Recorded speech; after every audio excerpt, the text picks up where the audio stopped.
Vale.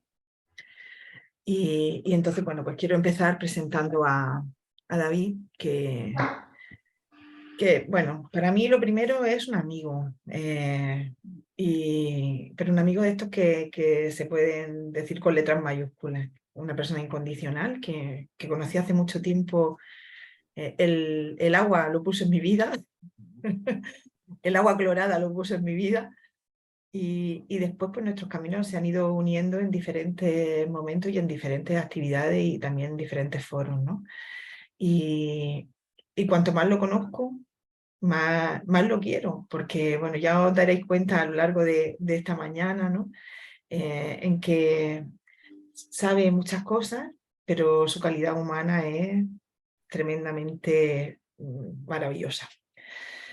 Os hablo un poco de su currículum. Él es graduado en teología, máster en counseling y relación de ayuda, coordinador de un proyecto que se llama Secunda Smile, de la Fundación FADE, que está centrado en la atención a los pacientes y a sus familias en la unidad de oncohematología del Hospital General Universitario Santa Lucía, que es el que está en Cartagena, en nuestra ciudad. Y también escucha en el Hospital Santa María de Rosell en el área de cuidados paliativos. Entonces, bueno, pues sabe mucho. A mí me gusta mucho lo que él, cómo se presenta. Él no es muy bueno con las respuestas, pero sí es muy bueno con las preguntas. Entonces, creo que quizá a través de esas preguntas que él nos irá haciendo, pues podremos entrelazar o entretejer entre todos algo que sin duda, pues no sé si esclarecerá, pero sí que creo que reconfortará nuestros corazones. Así que cuando tú quieras, David. Se llama David Buendía, por cierto, que no lo había dicho. Ortuño, de segundo. Bueno, pues nada, estoy encantado de estar con vosotras. De verdad, bueno, encantado. Siempre estoy un poco nervioso cada vez que doy una charla, pero esto más que una charla es un encuentro, así que también me siento un poco más libre. A ver, la idea un poco es que yo voy a hablar durante unos 25 minutos más o menos. Si algo de pronto os resuena, por favor apuntadlo y después lo hablamos, ¿vale? Lo apuntáis, porque lo ideal es que yo os provoque lo suficiente como para que saquéis de ese corazoncito que tenéis pues las cosas que consideráis más valiosas o os preocupan o no os podéis quitar de la cabeza, pues eso es lo que tiene valor. Entonces, vamos a empezar, ¿no? Para morirse, nada más hay que estar vivo. Es un título excelente que no elegí yo, por cierto, pero que con ese toque de humor nos ayuda a hablar de la muerte. Es que el humor es una cosa muy seria. Pero vamos a hablar primero sobre por qué nos cuesta tanto a nosotros, a los que pertenecemos a la sociedad occidental, Cartagena, ¿no? Madrid, no sé de qué ciudades sois, pero vamos, España, ¿no? ¿Por qué nos cuesta tanto afrontar la enfermedad y la muerte? Y después vamos a pasar a un nivel más personal, en el que podemos partir de nuestra propia experiencia. Sobre la enfermedad, el sufrimiento y la muerte. No hay ningún secreto que morir nos sienta fatal. No sé si lo veis. Morir nos sienta fatal. Este es un libro que os lo recomiendo a todos, porque este sí que está lleno pues de verdad, de verdad. Está lleno de verdad, está escrito por una periodista, pero que tiene enfrente a una enfermera y a un médico. El médico es cirujano y la enfermera de cuidados paliativos. Y pues nada, pues es como a tres manos, una conversación en la que se habla de todo, de absolutamente todo. Así que os lo recomiendo. Morir nos sienta fatal. Vale, pues es que es verdad, es que nos sienta muy mal eso de morirse. No nos queremos morir. ¿Y cómo no nos va a sentir como un tiro? Y me encanta esta frase. ¿Cómo no nos va a sentir como un tiro la muerte? Si es que somos ciudadanos de la sociedad más tecnológica y avanzada de la historia de la humanidad. Tenemos un poder, un conocimiento y un dominio que hubiese soñado Alejandro Magno, Julio César, Napoleón Bonaparte. Pero que, ¿sabéis lo que no ha cambiado? Que nos seguimos muriendo exactamente igual. Sin excepciones. Y no hay oficina de reclamaciones. Yo por mucho que la busco no hay por dónde reclamar. La muerte es que nos agua la fiesta y nos abre los ojos a algo que no podemos evitar. Y es que somos vulnerables y somos mortales. Cuentan que cuando un general romano regresaba de la guerra victorioso por las calles de Roma, las multitudes le aclamaban para evitar que se creyera un dios. Un siervo, le ponían un siervo justo detrás y le susurraba al oído durante todo el desfile: recuerda que morirás. Hoy, en muchos aspectos, vivimos en una sociedad que nos rodea de una realidad alternativa, porque hay una gigantesca maquinaria de entretenimiento, móviles, televisión, Netflix, HBO, Amazon, TikTok. Estamos todos liados, enganchados y estamos todo el tiempo con la cabeza que no podemos sacarla de ahí, de la pantalla.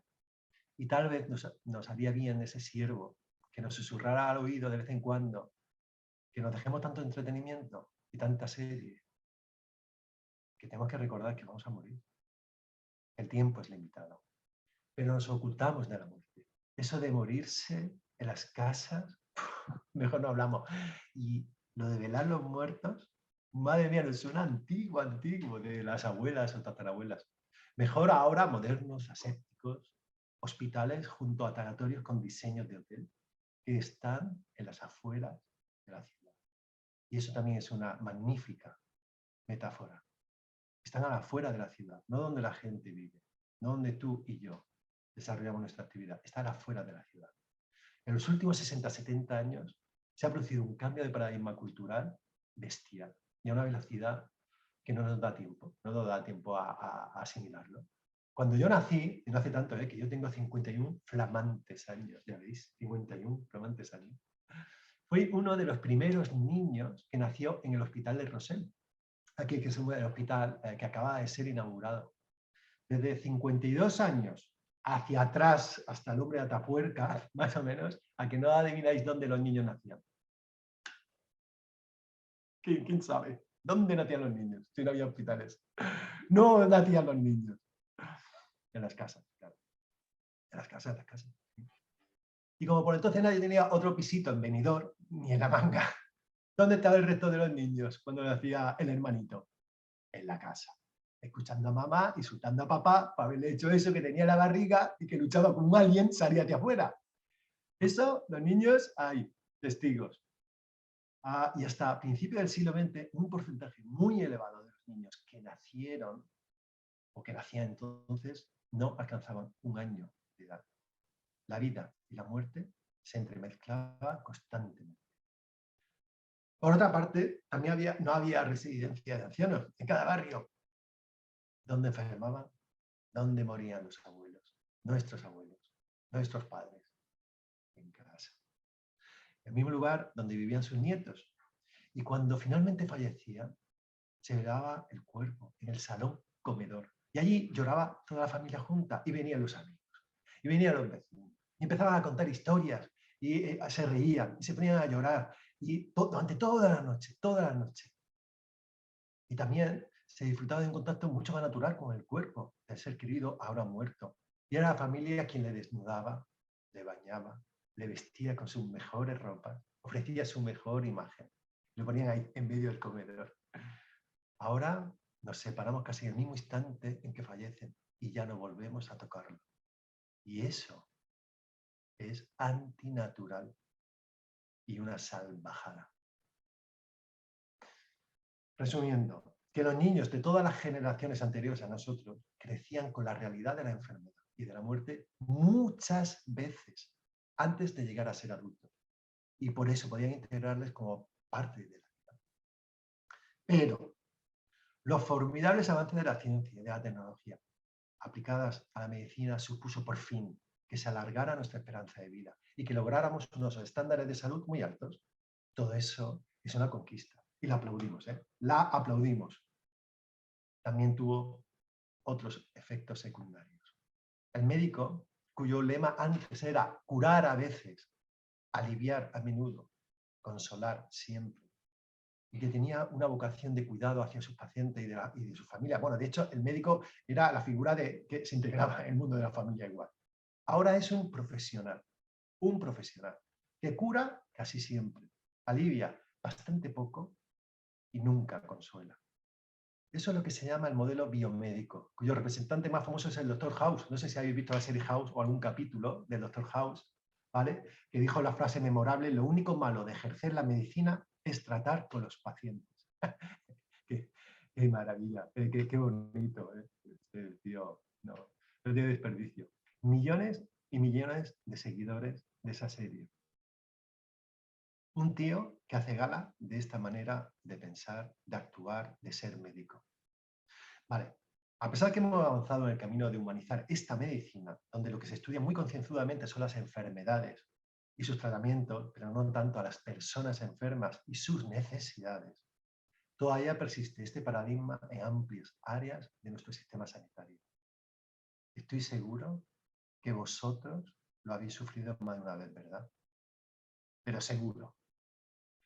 Y lo cierto es que a medida que hemos ido subiendo nuestro nivel de vida y gozábamos de mayor salud, lo que hemos ido arrinconando es a la enfermedad y a la muerte.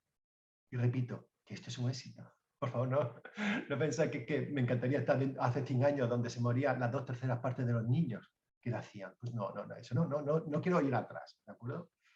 Es un regalo que tengamos esta ciencia tan avanzada aplicada a la medicina. Pero al irnos tan bien, inventamos los hospitales, inventamos los sanatorios, como lugares para estar malitos los primeros, los hospitales, y malitos del todo en los segundos, los sanatorios. Y pronto, muy pronto, desapareció de la vista ese lado vulnerable de las cosas. Ya los niños no veían nacer a sus hermanitos, y tampoco morir a sus abuelos. No es lugar para ellos esto de llevar al hospital a los niños, ¿no? ¿Cuántas veces habéis escuchado eso? ¿Pero vas a llevar al crío al hospital? No, ese no es lugar. Bueno, pues si no es lugar el hospital, y tampoco es lugar, mucho menos el tanatorio y el cementerio, ¿para qué vamos a hablar? El niño cuando tiene contacto con la muerte, con las enfermedades que terminan en la muerte. ¿Y nosotros qué le soltamos al niño? Ah, es que el abuelito se ha ido al cielo. El Señor se lo ha llevado. Madre mía. El Señor se lo ha llevado. Y os imagináis qué puede representar para un niño de 4, 5, 6 años. Le diga que hay un Dios que se lleva a la gente que él quiere. Es alucinante. Claro, es que les provocamos unos traumas. Así que el abuelo se ha ido al cielo, muchas veces sin previo aviso, nadie le dijo que estaba enfermo, nunca lo vieron cómo iba, pobrecito, degradándose, no vio a su familia cuidándole, solamente había un silencio alrededor de dónde estaba el abuelo y finalmente se ha ido al cielo. Y la casa, que era el lugar donde uno aprendía a vivir la vida tal cual es, con su porción de alegría, de tristeza, de acción, de luto, la vida, pues ya no lo era. Y eso tan solo desde hace 60 o 70 años. ¿Cómo hemos cambiado? Por eso no es de extrañar que tengamos tantas dificultades hoy en día para hablar del amor, porque carecemos del vocabulario, de las experiencias más básicas para referirnos a ella y que se adquiere de niños. Compara con el tercer mundo y la sonrisa de los pequeños. Todo el mundo que viaja a la India, todo el mundo que viaja a Senegal, al núcleo, al corazón de África o a Sudamérica, todos dicen exactamente lo mismo. Los niños tienen una sonrisa. Y uno se pregunta, si la muerte les rodea por todas partes, si están en la miseria, y sin embargo esa muerte, esa presencia, no les impide vivir en absoluto. Y nosotros, a veces, necesitamos ayuda psicológica durante años para superar una pérdida.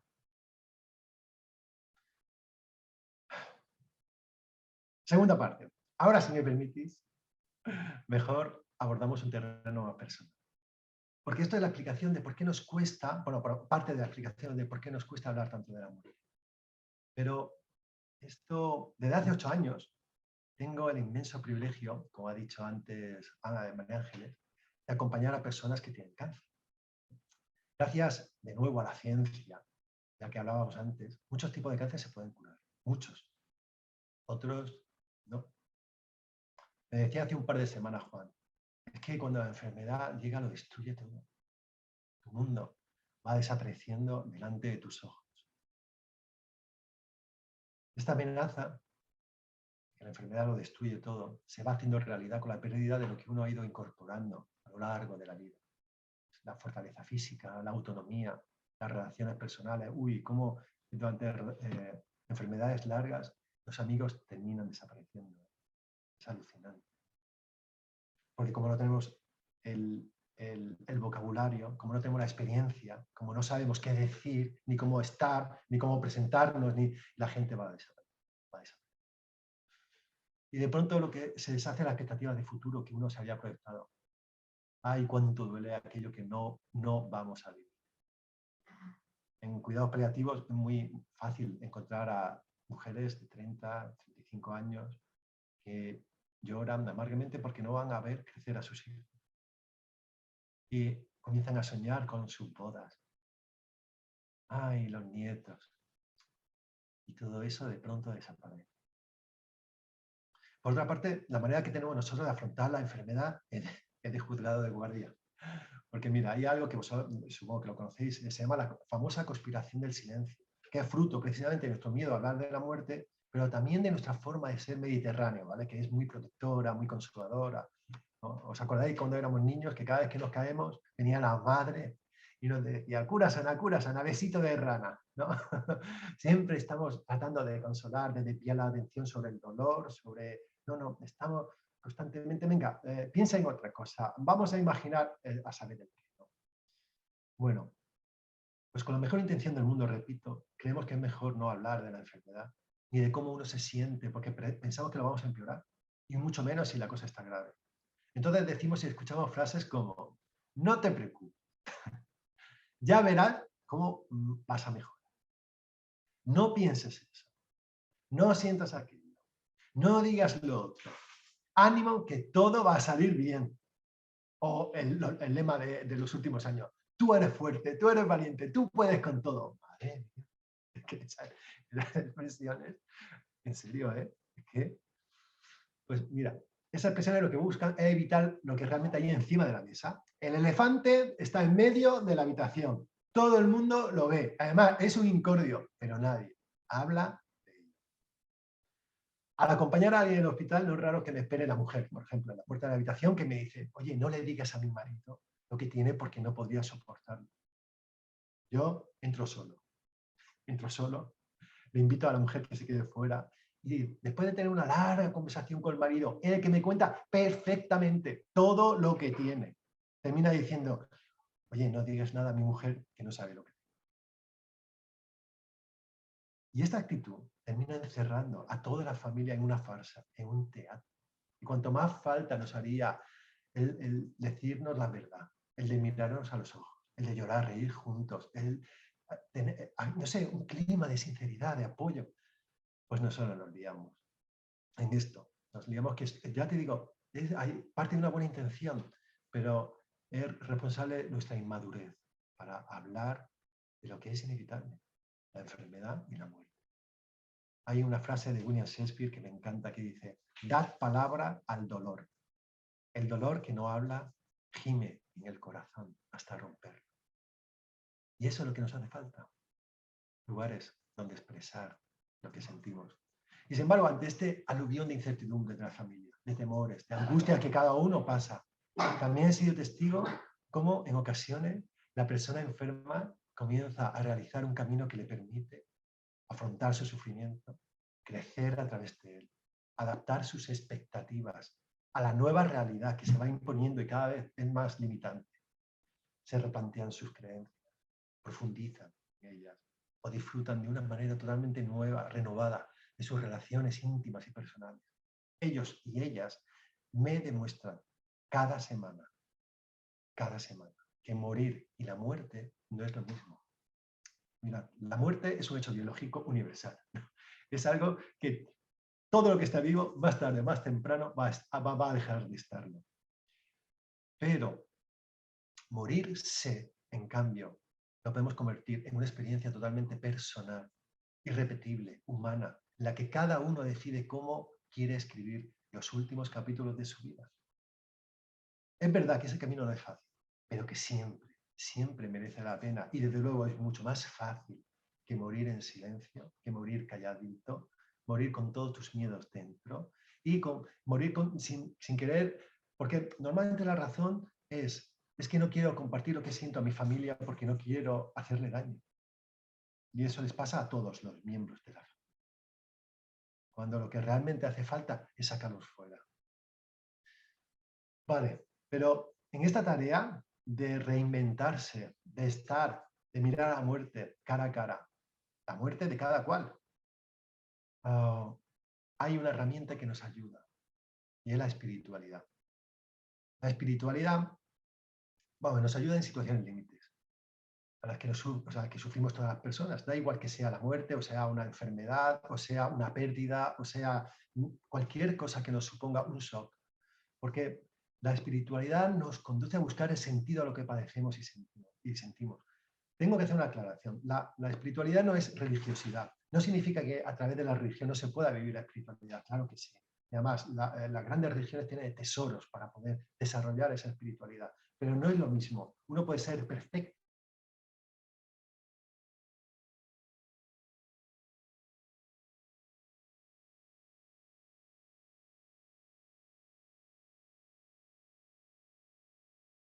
por reconciliarnos y también por trascender de nuestra propia existencia. Eso que decimos, las cosas que vamos a dejar a los nuestros. Miramos hacia atrás y vemos cómo ha ido nuestra vida. Si nos hemos comportado como creemos que teníamos que ser, que sabemos perdonarnos a nosotros mismos, que somos muy duros, que perdonamos a los demás. Que incluso hay quienes se plantean, ¿y después de la muerte habrá algo más? Pues preguntas, ya os he dicho, yo soy buenísimo con las preguntas, que son tremendas, tremendas, y que la gente al final de la vida se lo hace muy a menudo.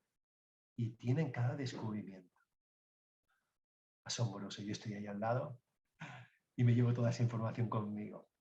Pero bueno, esa espiritualidad es responsable de nuestra irresistible pulsión por preguntarnos los para qué de las cosas. Y precisamente esas preguntas son las que nos guían hacia las únicas respuestas que nos valen. La única respuesta que nos valen son las nuestras. Aquellas que nadie nos dice desde fuera, sino que emergen desde dentro. Porque de ahí dentro también es donde nos brota el amor. El amor que sentimos por los nuestros, o los sueños que nos hacen volar, la creatividad, la intuición, la profunda intención de que pertenecemos a algo más grande que nosotros. Y la pregunta es, bueno, ¿y cómo podemos cultivar esa dimensión? Pues mira, hay caminos muy sencillos que nos enseñan a ver más allá de la superficie de la realidad.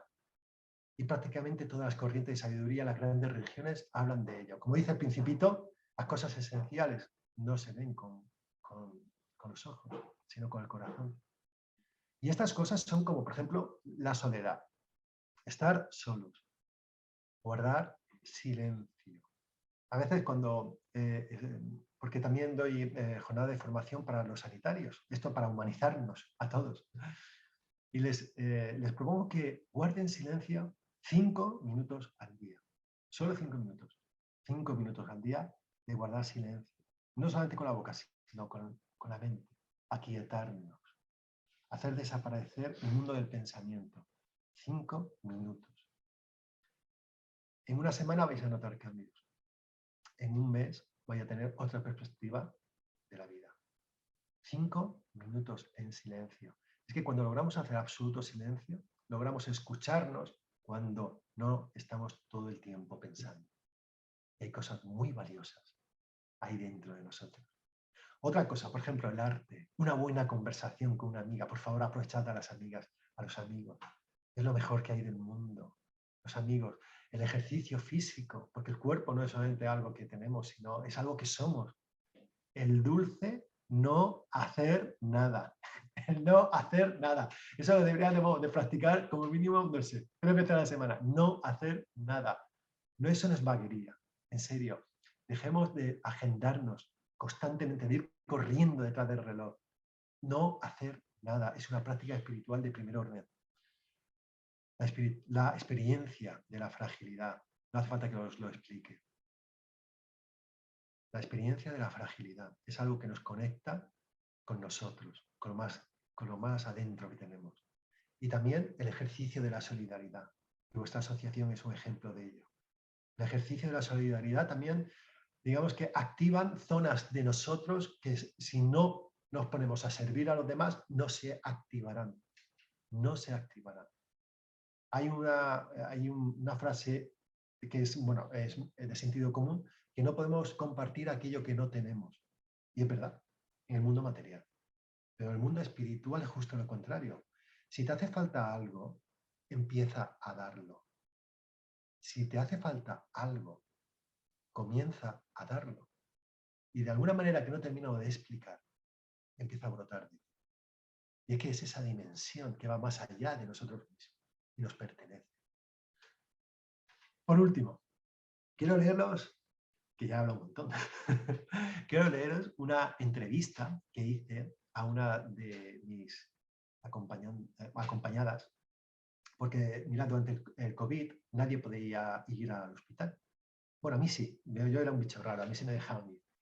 Entonces, lo que se nos ocurrió a todos los voluntarios era hacer, por ejemplo, entre otras cosas, un periódico, editar un periódico de buenas noticias. Cada mes buscábamos solo buenas noticias y lo metíamos en unas cuantas hojas y al final, la última hoja siempre era una entrevista a una de las pacientes que estaba allí en el hospital.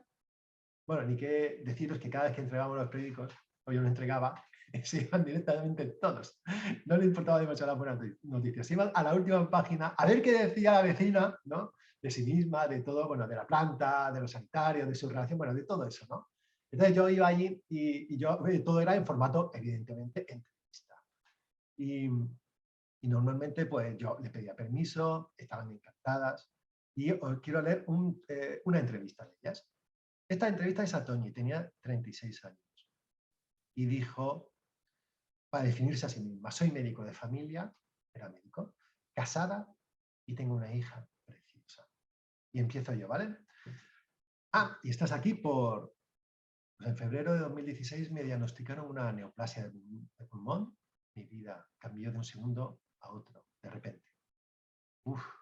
¿Y qué te vino a la cabeza? Pues cuando el radiólogo me dijo que tenía cáncer con metástasis, mi mundo se deshizo, me desmoroné. Un momento muy duro. Pues sí, uno de los momentos más duros de mi vida. Pero a partir de ahí nos pusimos mano a la obra y a tratarme. Luego con los meses mejoró la situación. La medicación era eficaz, los efectos secundarios pasaron, se ajustaron las dosis, en definitiva alcancé una buena calidad de vida. El cáncer desapareció y se abrió una ventana y me quedé embarazada y vino mi pequeño. Pero al cabo de un año la enfermedad volvió y emprendimos de nuevo la lucha. Volvimos a arrinconarlo, pero el tío es que siempre vuelve. Y ya llevamos así más de 6 años. En una de esas, creo que no podremos pararlo. Pero bueno, además, aquí no estoy sola. ¿No estás sola? Pues no, muchos pasan por la habitación. Con todos he compartido momentos especiales. Con mi familia, mis amigos. Tengo mucha gente a mi alrededor que se han volcado conmigo, que no me dejan sola ni un segundo, que me dan todos los caprichos. Ahora soy una mimada. Incluso me han llegado a decir, ay, si pudiéramos coger un trocito de tu enfermedad y repartirlo entre todos para que tú no la tuvieras. Lo haríamos encantados. Es increíble. Es increíble. Esta enfermedad me ha hecho ver algunas cosas que antes ni siquiera podía imaginar. ¿No podías imaginar? Anda, dime alguna. Pues que necesitas a los demás, que no eres suficiente por ti misma, que perteneces a la gente que te quieren y ellos a ti. También te ayuda a disfrutar cada momento. No grandes cosas, sino el día a día. Comer juntos, estar sentadas sin dolor, pasear. El día que ando 10 pasos seguidos, soy la persona más feliz del mundo. Ahora veo cómo nos preocupamos muchas veces por cosas que no tenemos y sin embargo estamos ciegos ante aquellas que realmente nos permiten vivir, reír, conversar y no cuestan nada. Es que la enfermedad te enseña muchas cosas. ¿De verdad? Ese de verdad lo decía, de verdad lo decía yo. ¿En serio? Claro. A valorar lo que es realmente importante. A mostrar el amor que sentimos. Mira, por ejemplo, a mi padre apenas le he cogido la mano en toda mi vida y él a mí tampoco. Es que son un poco huesos. Y ahora no dejo de hacerlo y de decirle que le quiero y él a mí, a mis padres, a mi hermano y sobre todo a mi marido y a mi hija de 4 años. aunque corra el riesgo de ser empalagosa. Es que somos una red, una red. Sí, porque hay muchas cosas que se nos escapan de nuestro control. Gracias a Dios.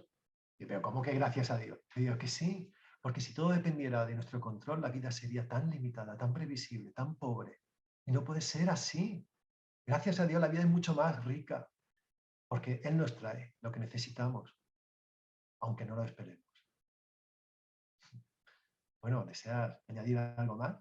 Sí, gracias a todos los que me han ayudado, mucho o poco, a los sanitarios, a la familia, a mis amigas, a ti, incluso gracias a los que me han hecho daño. Gracias a todos los que han formado parte de mi proceso. Gracias a todos. Y Toñi murió un mes después. Murió plena, entera, sana, agradecida. Bueno, hasta aquí mi rollo. Hasta aquí mi rollo. Ahora he puesto turno.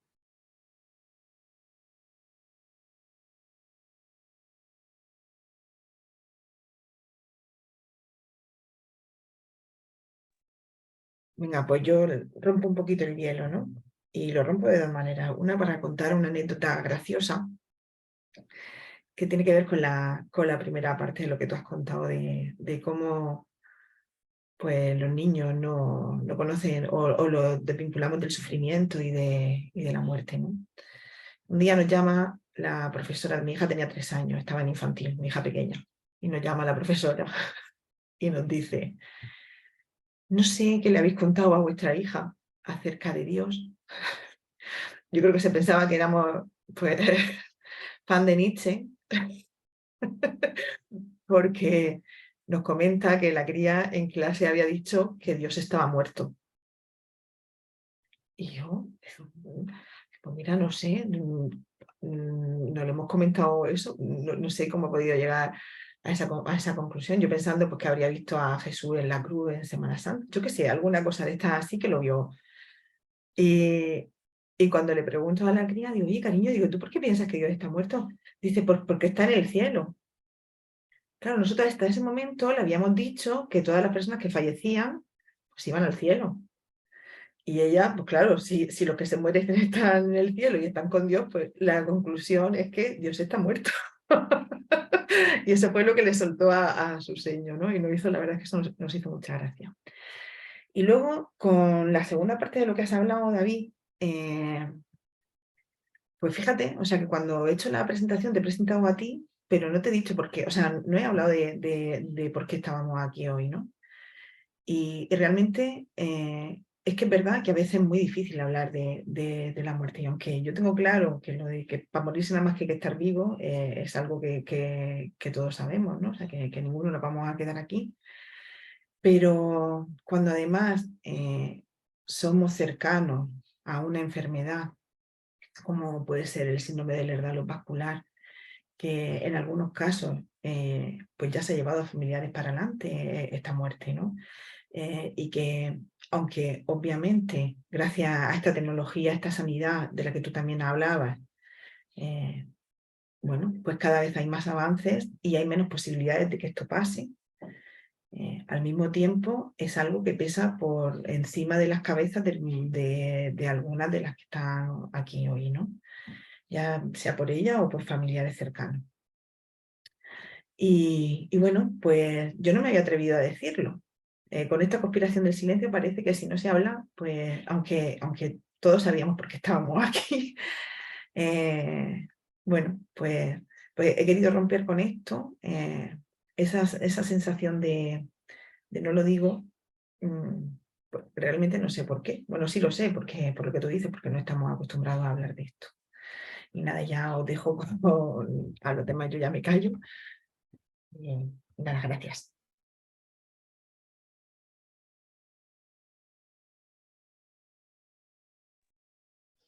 Hola, yo soy Olga. Yo creo que, bueno, probablemente tenga un punto de vista totalmente distinto a mucha gente. Para mí, cuando me detectaron el síndrome de Ehlers-Danlos, el reumatólogo lo que me dijo fue, de esto no te vas a morir, pero vas a estar muy jodida. Esa fue la frase. Entonces, una de las cosas que yo más miedo me ha dado en la vida es el dolor. Y es con lo que me ha tocado vivir, con dolor, con mucho dolor. Entonces, yo no tengo miedo a la muerte. Pero para nada. Yo solo tengo miedo al dolor. Y a mí una de las cosas que más me importa es saber que voy a poder morir con dignidad cuando yo diga hasta aquí he llegado. Y que eso no dependa, esa opción de que yo decida morir, no dependa de nadie más que de mí. Es decir, que no puedan limitarme a ello. Que ya que me han limitado mucho en tratamientos para paliar el dolor y todo eso, pues ya que me has limitado en eso, no me limites la opción de que llegado el día que diga hasta aquí he aguantado y no quiero aguantar más, irme para adelante.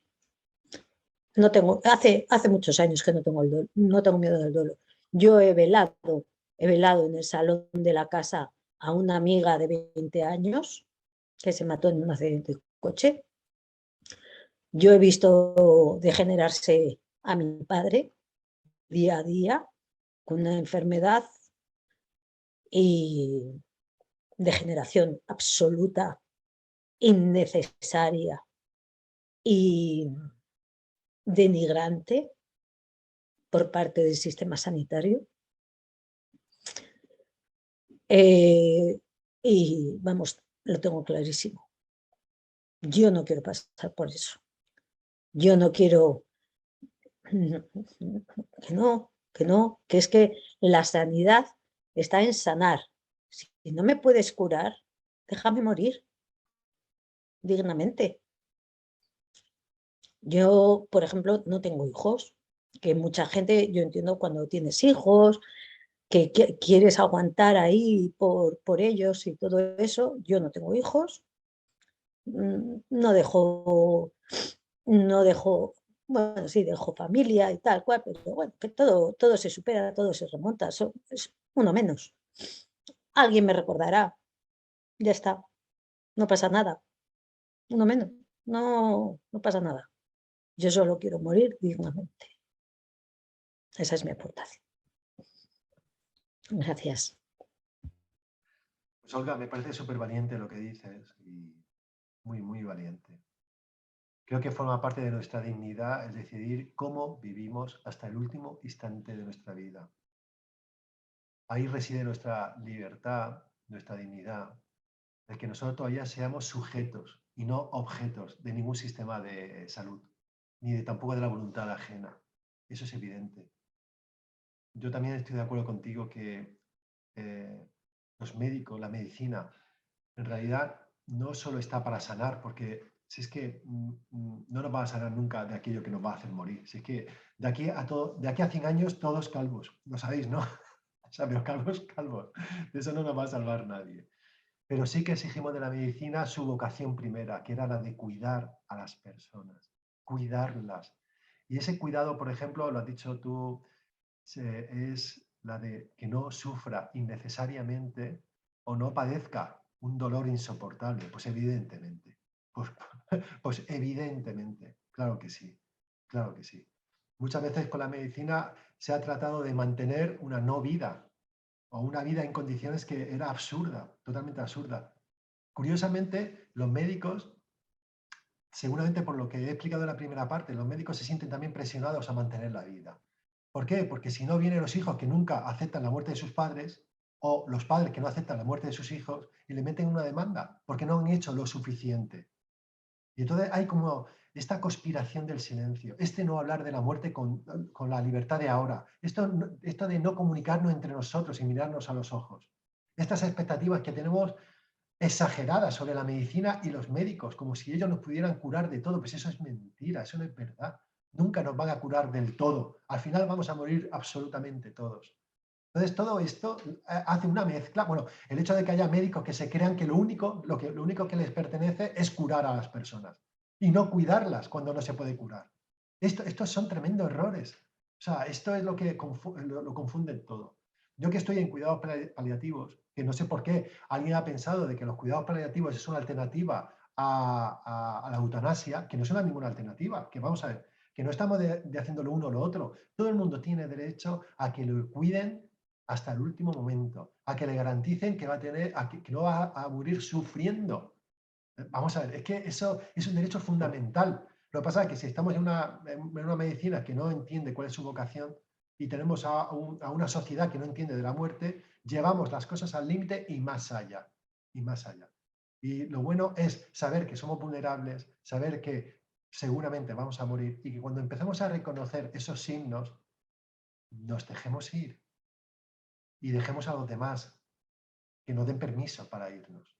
Y los demás me refiero a nuestras familias, a los médicos y a toda la sociedad. Pero para eso hace falta hablar como ahora. Y yo, Olga, de verdad yo te apoyo 100%. Yo entiendo perfectamente tu cabreo de fondo porque es para estar cabreada, ¿no? Se nota que no te han escuchado mucho, de que los médicos luchan todo el tiempo a saber exactamente para qué. Creo que necesitamos una medicina que nos mire a los ojos muchísimo más que hasta ahora. Sí.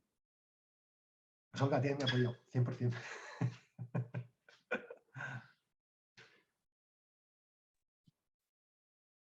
Me lanzo yo. Bueno, voy a aprovechar también como María Ángeles y comentar un par de cosas. En cuanto a la primera parte, también como anécdota, tengo una prima que no puede ir a ningún acto que sea en la iglesia porque su hijo no soporta ver a Jesucristo en la cruz porque está muerto y le da miedo.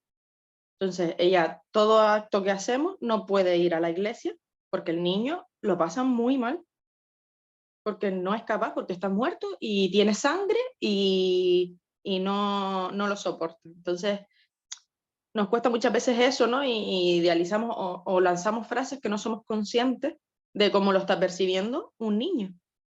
Entonces, esa parte me pareció muy interesante. Me gustó también mucho la parte que comentaste de la función que hacen las asociaciones. Porque justo nosotros ahora estamos dando comienzo a una delegación aquí en Canarias y de genes, y o sea, el mayor objetivo era el acompañar a esas familias, porque te dicen que tienes una enfermedad rara o que tu hijo tiene una enfermedad rara, como si te dijeran que tienes gripe, y ya está, y no sabes qué más hacer. Pero tampoco, no sabes ni qué camino coger, pero tampoco sabes dónde está el mapa que te guíe. Entonces, esa parte me pareció fundamental porque creo que el trabajo que hacen todas las asociaciones es impresionante, pero impresionante. Y la tercera parte, pues, cuando María Ángeles me pasó lo del webinar, sobre la marcha dije que sí. Y sé que, o sea, se lo pasé a algunas compañeras que lo iba a hacer, y en mi caso es mi hijo el que tiene sed vascular, tiene 5 años. Entonces varias me dijeron, ay Gladys, ¿y lo vas a hacer? Y yo creo que eso está más destinado a personas que ya tengan una enfermedad más avanzada, que a personas adultas, que estamos hablando de la enfermedad en adultos, pero no en los niños. Y yo les dije, no, digo, está destinado para todos. Aquí vamos a hablar de la muerte. Y es cierto que este webinar está encaminado hacia las personas con sed vascular, pero la muerte está en todos lados. Y yo creo que es fundamental, o sea, estas cosas se deberían hacer para toda la sociedad. Y en el caso de mi hijo, yo sé que es pequeño, pero es que mi hijo también se puede morir mañana.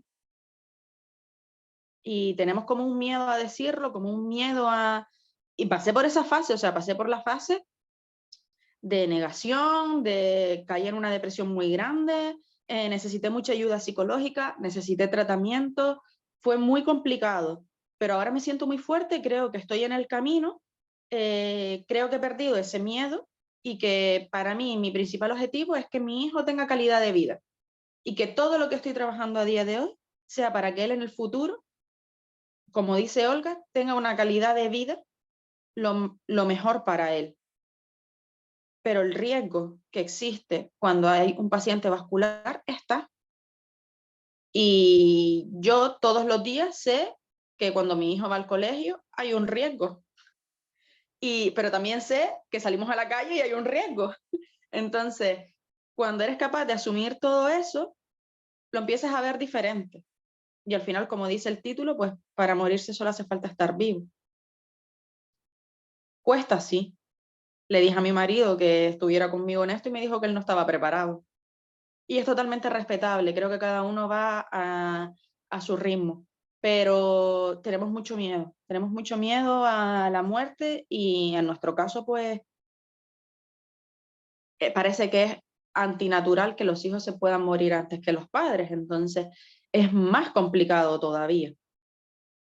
Pero es que es así y el riesgo está. Entonces creo que hablar de los miedos, acompañar y todo el trabajo que estás haciendo, que la verdad que me ha encantado escucharte, lo transmites con una paz y con una naturalidad que ojalá todos lo consiguiéramos. Que esto no quiere decir que no tengas mis días malos, porque al final es como todo, o sea, hoy podré estar bien y mañana me puede entrar un miedo, pero ya está, es tener las herramientas suficientes pues para pasar ese bache y seguir tirando hacia adelante y no queda otra. Pues esa era mi aportación.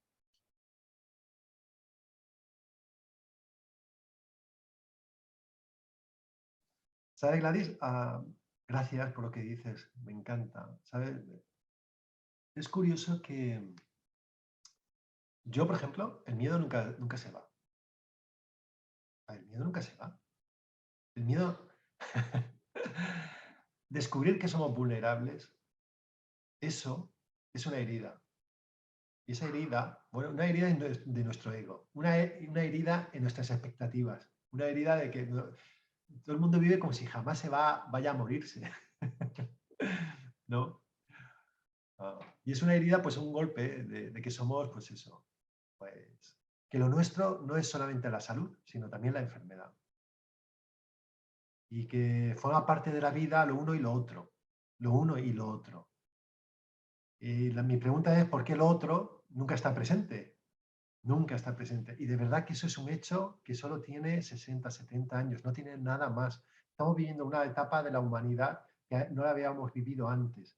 De veras. Nunca antes la medicina se había desarrollado tanto. Nunca. Nunca millones y millones, cientos de millones de personas llegaban a los 80 y tantos años de edad. Nunca. Nunca había pasado de que por ejemplo, lo que has dicho, es que no hay nada más antinatural que ser testigo de la muerte de tus hijos. Pues eso es mentira. Vamos a ver, si a lo largo de la historia de la humanidad el 60-70% de los niños morían antes de un año. O sea, esa era la realidad. La gente no tenía 2 hijos como ahora. Tenían 6, 7 hijos. Y se morían 4. Eso era lo normal. Antes de la guerra civil, o sea, que no hace nada. Que eso fue hace 80 años, que no hace tanto. En serio. Entonces, claro, hemos perdido esa perspectiva. Y hemos pensado que la muerte y la enfermedad es algo antinatural. Y ahí vienen nuestros problemas. Entonces la escondemos. Como es antinatural, la escondemos. Lo externalizamos, lo que he dicho, lo llevamos fuera de la ciudad, ¿no? Aquí nadie se enferma, aquí nadie se muere, aquí nada de nada, está todo oculto a la vista. No hay ningún proceso de adaptación, de naturalización. Pero ¿cómo vamos a hacer o sea, es como decir, es como pensar, bueno, pues tenemos que luchar para que nacer sea, o sea, lo contemplemos lo más natural posible. Dice, pero bueno, pero ¿cuándo hemos perdido eso? ¿Cuándo perdimos esa perspectiva? Porque es una locura pensar que nacer o morir no es algo natural. No es algo natural. Así que yo, por ejemplo, miedo siempre tengo. Miedo, porque el miedo está ahí. Pero es que me gusta sentir ese miedo. O sea, lo malo del miedo es ser presa de él. Ser presa del miedo, que te arrastre, que pierdas por completo todo control.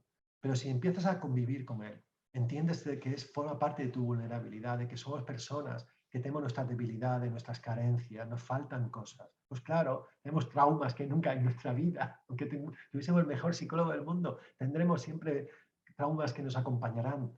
No pasa nada, verlas, admitir nuestra sombra y aprender a convivir con ellas. Si, cuando empezamos a convivir con ellas, somos más tolerantes. Pero no solamente con nosotros, sino con los demás. Con los demás nos volvemos compasivos. Es que esa herida no solamente brota nuestra inseguridad, también brota compasión por los demás. Por eso ya no soportamos ver sufrir a los demás, aquellos que hemos sufrido mucho. Y eso es un regalo, parece mentira, pero es un regalo. Tenemos que reconciliarnos con esa parte más vulnerable, más vulnerable. Gracias, Gladys. Yo levanto la mano un momentico solo, porque quería aclarar una cosa. A ver, has comentado, Gladys, que este seminario debería ser para todo, y es cierto, porque es verdad que bueno, pues que para morirse nada más que hay que estar vivo, y que la muerte nos va a llegar a todos exactamente igual, ¿no? Pero es verdad que sí, que este seminario surge de una inquietud que precisamente sale del grupo del Hernando Vascular. Por eso, aunque se abrió a todos, se dijo que preferentemente. También es verdad, o sea, que nuestro tope para este webinar eran 25 personas como mucho, porque entendíamos bueno, pues que lo que se va a hablar, los sentimientos, tal, no se puede manejar con un grupo de 800 personas. Entonces, por eso comentamos que preferentemente era para vasculares, porque de este grupo había salido la iniciativa. Pero bueno, que aquí al final lo hemos juntado, vasculares, no vasculares. Ya está, solo era aclarar eso. Hola, soy Sandra y yo quería dar un poco pinceladas de mi experiencia con respecto a lo que decías de no poder hablar de cómo te sientes o de que es probable que te puedas morir. Ayer mismo, haciéndome una resonancia de la revisión anual que tenemos, el enfermero, que es por ayudarte y por ser optimista, pero él mismo me decía, bueno, algo genético ya sabes, porque le conté, es algo genético, tal, mi hermano murió con 40 años, qué duro, pero bueno, siendo algo genético, no te tiene por qué pasar a ti. Mira, ahí está tu padre, mi padre tiene 75 años. Entonces, todos lo enfocan como a lo bueno. No puedes hablar con nadie de que realmente has vivido la muerte, porque yo la viví con mi hermano, y te puede pasar a ti. Entonces, eso sí que es un tabú que yo veo que lo hay, pero con médicos, con amigos, con familia. Y bueno, quería compartirlo. Y luego, cuando habláis de lo de antinatural de el perder a los hijos, tienes razón, David, y yo creo que es así, pero a la vez tengo la experiencia con mi madre. Ella ha tenido una vida muy dura, ha perdido a sus hermanos pronto, sus padres, bueno, ha tenido varias pérdidas. Yo la he visto muchas veces triste, pero siempre se reponía. Sin embargo, con mi hermano no se repone, no se repone. Entonces, sí que creo que ha vivido 40 años de su vida con él. Entonces, a lo mejor no es lo mismo, no lo sé porque no soy madre. Y seguro que es durísimo perder a un niño cuando nace o con 1 año. Pero cuando vives 40 años con tu hijo, pues un poco antinatural, a lo mejor para ella sí es. Pero bueno, y luego lo que has hablado al principio de la separación del cuerpo físico, Yo estaba muy mentalizada porque, ya te digo, en mi familia la muerte siempre ha estado muy ahí, pero es verdad que la separación del cuerpo, así tan rápido, aunque luego me parece que lo veas ahí dentro del cristal, es un choque que nadie te prepara para ello y que creo que desde pequeños debería haber, igual que hay ahora la clase de valores, pues que se prepare para eso, ese momento. Y nada, agradecerte muchísimo este webinar, que nos viene genial a todos. Muchas gracias.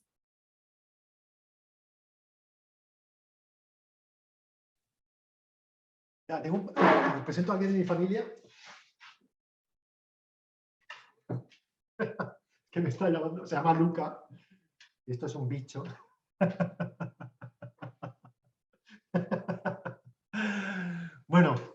ver, a decir que la muerte de un hijo no es antinatural no significa que sea la peor pérdida que uno pueda sufrir. Desde luego, perder a un hijo es desolador. Y no, nada se puede comparar con eso. Nada se puede comparar. Cuando yo digo que no es antinatural significa que siempre ha formado parte de la historia de la humanidad. Siempre, siempre. Pero no quita ni resta ni un ápice de todo el dolor y lo que significa. Eso es inimaginable. Efectivamente, hay que ser madre para imaginar solamente y de lejos, qué es lo que perder un hijo. En cuanto a lo del cuerpo, a mi abuela Lola, que ya murió hace ya bastante tiempo, me contaba de niña que existía la costumbre en Tobarra, que era donde era, que existía la costumbre de que cuando se velaba el cuerpo, porque se velaba durante toda la noche en la casa del domicilio, todos, como muestra de respeto, se acercaban al cuerpo del difunto y se le besaba la frente. En la frente. El contacto era tan intenso, y era tan real, que era como una escuela de convivir precisamente con la muerte. La muerte está ahí presente. El ser querido, que estaba vivo hasta ayer, ahora está ahí en medio. No está vivo, está muerto. Pero ahora lo sostiene el amor de los suyos, la lágrima de los suyos, la familia reunida, los amigos. Si era una fiesta en los pueblos, lo de morirse era, vamos, un hecho social de primer orden. Y le quitaba hierro a una cosa muy importante. Ante la muerte, nunca has de estar solo. Solo, porque uno de los principales miedos que alimentan el miedo a la muerte es a la soledad. Pero cuando te das cuenta que la muerte es algo que se vive en comunidad y que todos, entre todos, nos sostenemos, entre todos nos consolamos, entre todos lo experimentamos, todos nos permitimos llorar, todos nos permitimos reírnos y recordar, ya empiezan a recordar, o sea, el mismo está el cuerpo presente y ya te pones a recordar hechos de su vida. Y de pronto es como su vida, o sea, es como una forma de resucitarlo. Él que está muerto, que ya no existe, y de pronto existe en el corazón, en la mente, en las risas de su familia y de sus amigos. Y empieza a existir en otro plano, en un plano de la memoria, del amor compartido, del clan, se convierte ya en un antepasado. Fíjate, los seres humanos tenemos la particularidad de que no desaparecen nuestros muertos, son nuestros antepasados. Es una maravilla, es una maravilla. Pero todo eso ha desaparecido. Ahora ha desaparecido, ya no está el cuerpo. Ya de pronto está el tanatorio. Y empezamos en el tanatorio a cerrar a las 11 de la noche. Es que nos estamos cargando los rituales que nos servían antes, pero no los estamos sustituyendo por ninguno. Yo no digo de que haya que conservarlos tal cual, pero sí que tenemos que hacer ritos de paso que nos ayuden a aceptar la nueva realidad. La nueva realidad. Sí. Pues gracias, Sandra. Dale muchos mimos a tu madre. Muchos besos.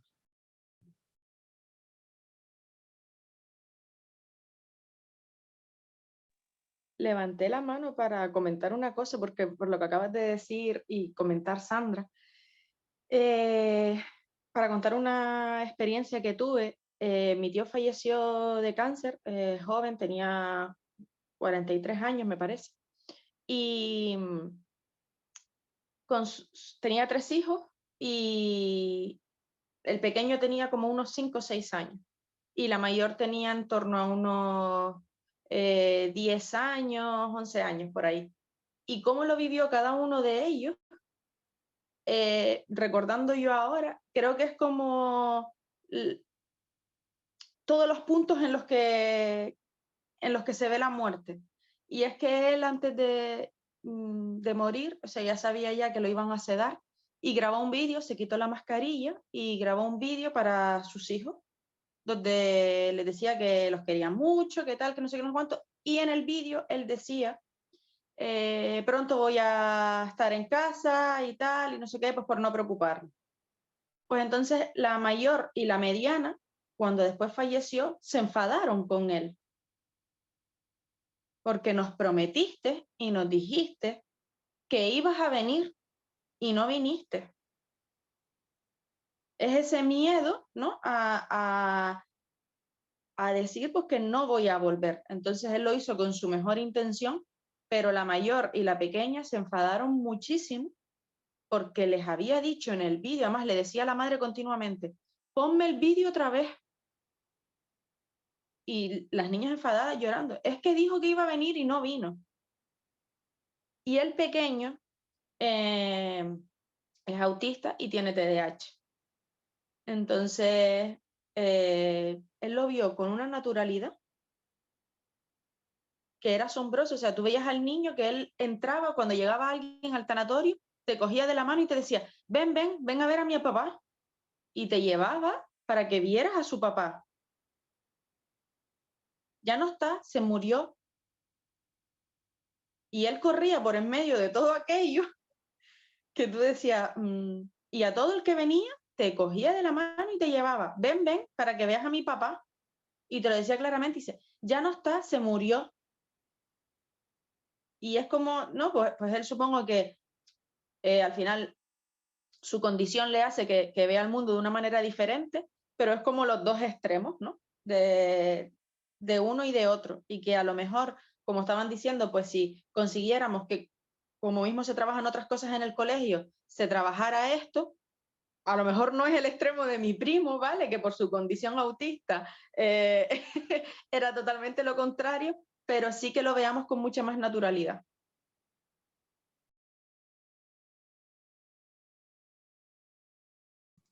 ¿Qué edad tenían, Gladys, tus otros dos sobrinos o primos?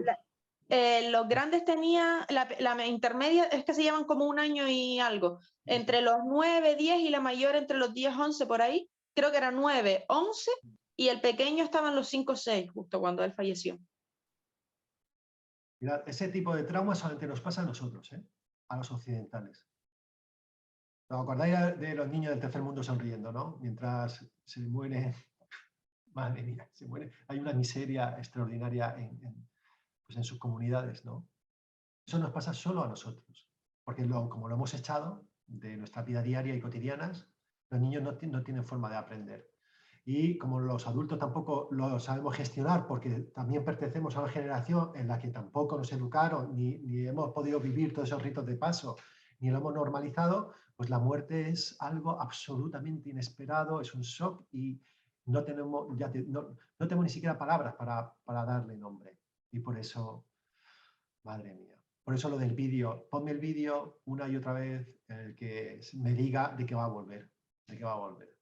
Claro, tenía que haber habido 10 vídeos en el que le explicara que no iba a volver.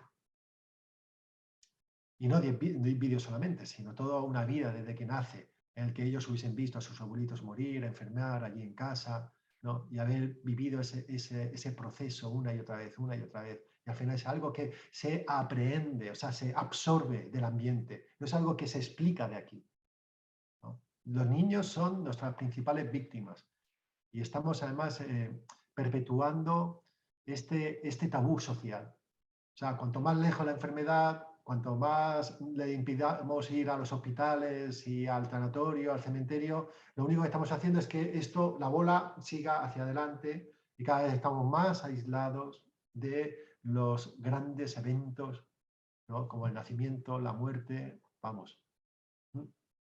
Pues sí, eso es algo que podemos comprobar. Pero bueno, esto no es una fatalidad, esto lo hemos creado nosotros, lo podemos descrear. Podemos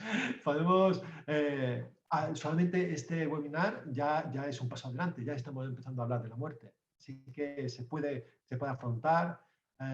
A los niños se les puede empezar a hablar de la muerte desde que son muy pequeñitos. Por eso esto de tener una mascotita es fantástico, porque es a su nivel, ¿no? El primer pollito o el hámster, por favor, el pececito, ¿vale? No se ha ido al cielo, por favor.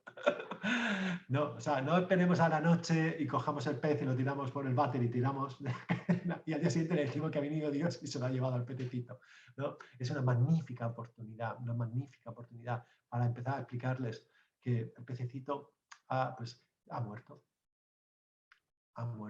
Y que morir significa, pues, no vivir.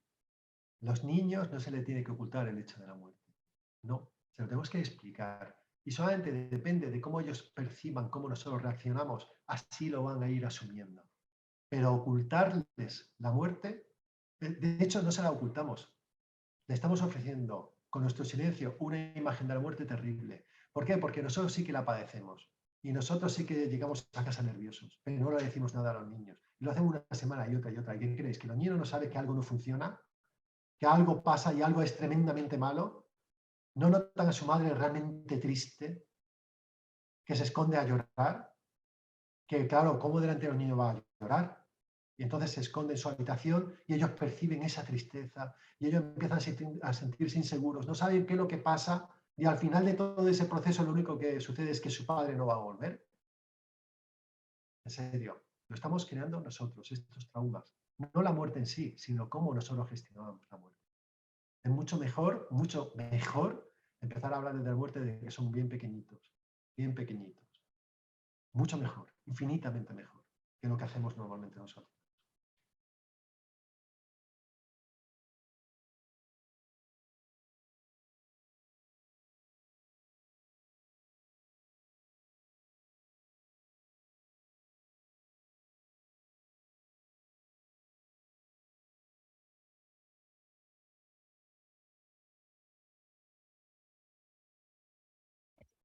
Begoña nos escribe que no tiene micrófono en este ordenador, pero si os parece os leo lo que está comentando en el chat.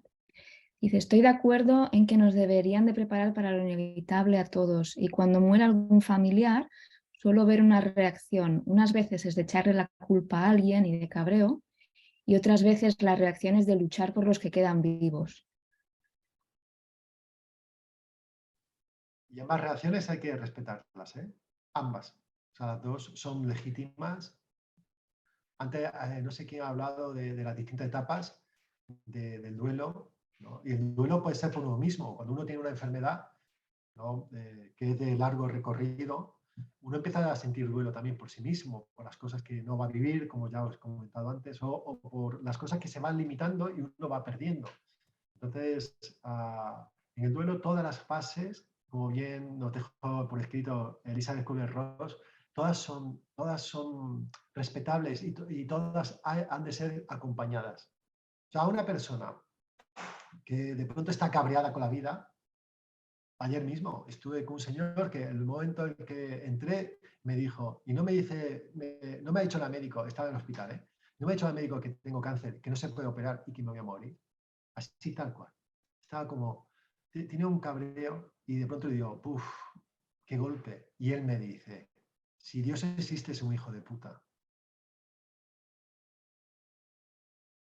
¿Y yo qué le digo? ¿Que no es un hijo de puta? Pues le digo, madre mía, cuánta razón tienes de sentirte así. Porque lo nuestro es acompañar a las personas por todo el recorrido de sus emociones. Tienen derecho a sentir cabreo, a sentir frustración, a sentirse tristes, a sentirse angustiados. La mejor manera que podemos hacer de acompañar precisamente es respetar eso y ayudarles a que puedan expresarlo. Esto de las emociones es muy curioso, porque las emociones cuando están dentro es como tener, ya dije antes un elefante, un rinoceronte en el salón comedor, pero lo tenemos debajo de la alfombra, ¿de acuerdo? Debajo de la alfombra. Entonces, cuando no lo expresamos, lo sentimos, estamos ahí controlando, porque cuando exteriorizamos nuestras emociones pensamos que no sé, no nos van a querer, no nos van a apreciar, no es la mejor versión de nosotros mismos, a saber qué razón, ¿de acuerdo? ¿Con qué se conectará? Pero lo cierto es que la gente se contiene. Y eso de tener un rinoceronte en el comedor debajo de la alfombra, lo único que pasa es que no lo ves. Pero cada vez que pases por allí te vas a tropezar. Te vas a caer irremediablemente. Lo mejor que podemos hacer con las emociones es expresarlas. pero necesitamos a personas que nos acompañen, porque normalmente la familia o el resto de la sociedad no estamos acostumbrados ante lo que llamamos los sentimientos o emociones negativos, que de negativo no tiene nada, pero eso que es la angustia, el miedo, la envidia, todo eso que tiene tan mala publicidad, el problema es que lo reprimimos y eso es meter al rinoceronte debajo de la alfombra. Mucho mejor sacarlo fuera y a poder acompañarlo. Así que una de las maneras que podemos ayudar mucho a las personas que están en una situación, en esta situación de rabia o de tristeza, es escucharles y acogerles tal cual, no corregirles, no darles otra alternativa. No le digáis, no te preocupes, o ya verás cómo la cosa mejora. Así que no, eso es imposible de saber. Es mucho mejor decir, te sientes triste, ¿no? Estoy contigo. Estás cabreado. Claro, ¿cómo no vas a estar cabreado? De verdad, validar sus sentimientos y sus emociones, porque entonces empezará a expresarlos y ya no estará dentro presionándoles, ahogándoles, sino estará afuera desahogándoles. No es que se vaya a pasar el problema en sí, es que podrá tenerla clara, o sea, más clara a la vista, podrá verlo de otra manera, porque no estará tan conmocionado, porque podrá estar más relajado. Y cuando estamos todos más relajados, podemos ver las cosas con más perspectiva.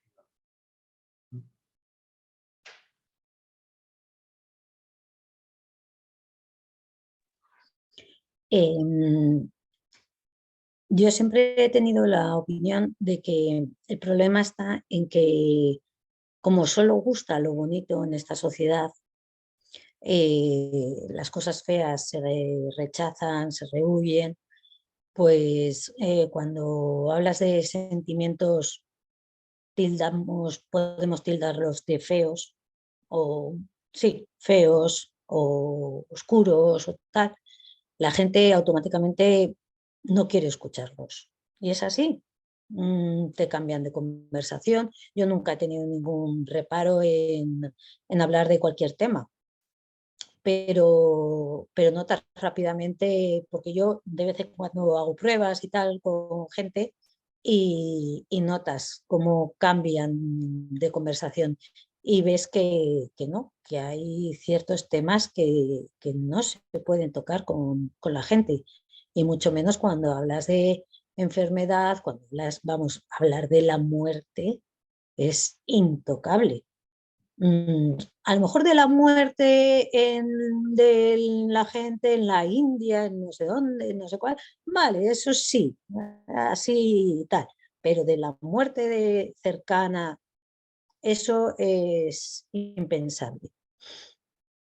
Y muchas veces, y lo que tú dices, eso de validar el sentimiento de esa persona y no de decir constantemente tienes que ser fuerte, eres una luchadora, tienes que ser resiliente. Bueno, es que lo de resiliente es que me tiene ya hasta el gorro.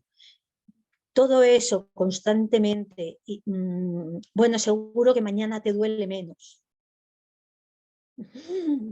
Eso es algo que seguro que mañana va a estar todo mucho mejor. Que yo sé que lo dicen, te lo juro, sé que lo dicen con la mejor bondad que pueden, pero no se dan cuenta del daño que hacen, porque eso lo que te hace es limitarte a poderte expresar la próxima vez. Dices, la próxima vez no hablo. Y, por ejemplo, yo tengo un grupo de amigas, las amigas del instituto de toda la vida, que sé cómo son, porque son amigas del instituto de toda la vida. Y el día que les dije la enfermedad que tenía, les dije, me pasa esto y no quiero volver a hablar del tema. Porque sabía que me iban a empezar con lo de tú más fuerte, tú siempre adelante, tú... Sabía que iban a... y no. Y lo corté de raíz. Me pasa esto y no quiero volver a hablar de ello. Punto. Porque es que intentar es hablar de algo y ya no hablar de la muerte. Porque es que cuando intentas hablar de la muerte, es que se te echan encima. Es que o te cambian totalmente la conversación o se te echan encima.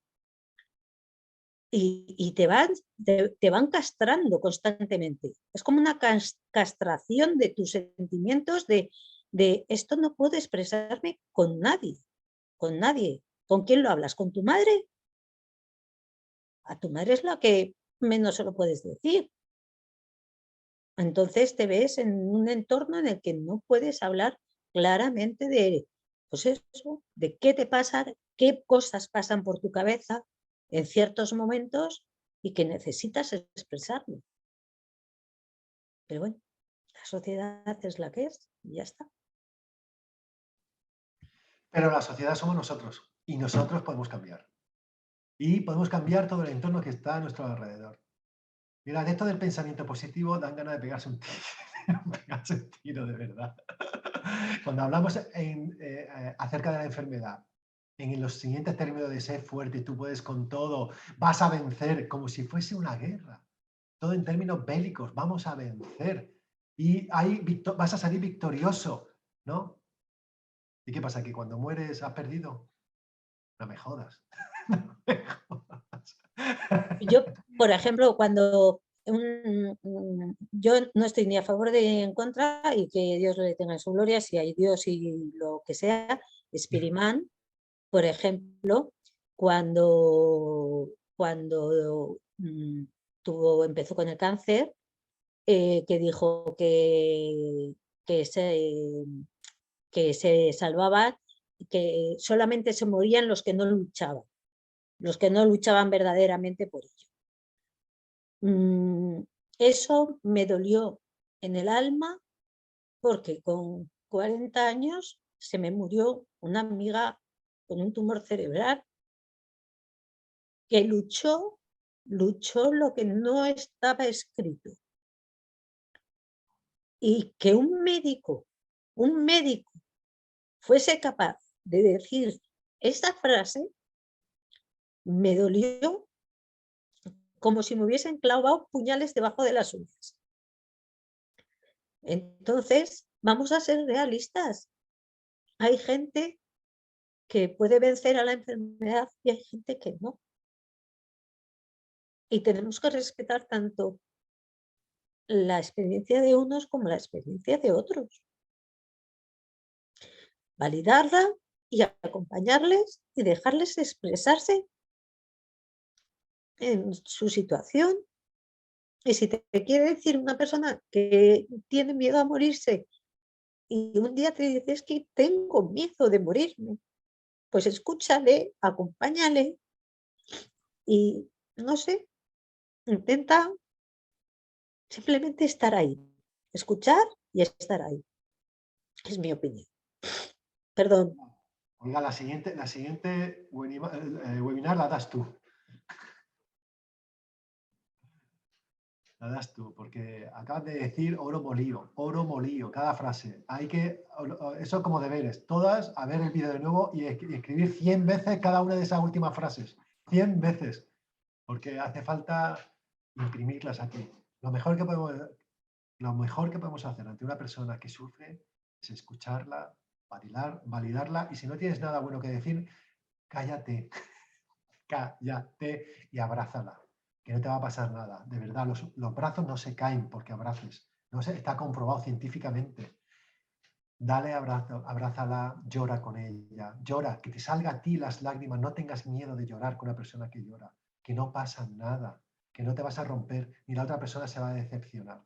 Solo va a sentir que alguien le comprende, que alguien está con ella, que no está sola. Así que, y la verdadera resiliencia no es aquella que te dice que vas a vencer siempre, es aquella que empieza diciendo qué vulnerable soy, esto yo no voy a poder, esto hasta aquí ha llegado mi límite, porque cuando empezamos a admitir todo eso es cuando de verdad se desatan las verdaderas fuerzas, porque es cuando uno pide ayuda, es cuando empieza a asociarse la gente para darse apoyo mutuo, a crear redes, a escucharse, a validar lo que todo el mundo siente. Entonces ahí emergen las grandes fortalezas, pero no de tú puedes con todo. Mira, eso es una chorrada. Es una chorrada. Así que a copiar todo el mundo lo que ha dicho Olga, 100 una línea. Yo cuando era niño me hacían eso, ya sé que soy mayor. 100 veces.